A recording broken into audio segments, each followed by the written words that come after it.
Hi అండి, welcome to propertydillstock.com.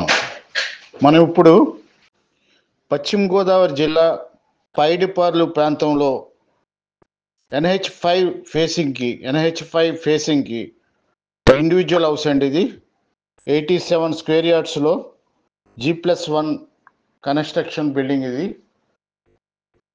ప్రశాంతమైన residential ఏరియాలో ఉంది. మంచి ట్రాన్స్పోర్టేషన్, రోడ్డు కనెక్టివిటీ ఉన్న ప్రాంతం కావడంతో పైడిపర్రు గ్రామంలో ఒక మంచి కన్స్ట్రక్షన్ ఇండివిజువల్ హౌస్ ప్రాజెక్టుతో మనం ముందుకు వచ్చాము. ఇప్పుడు వెస్ట్ గోదావరి జిల్లా పైడిపర్రు ప్రాంతంలో ఇల్లు కొనాలి అనుకునే వాళ్ళకి ఇది బెస్ట్ ఆప్షన్. ఇది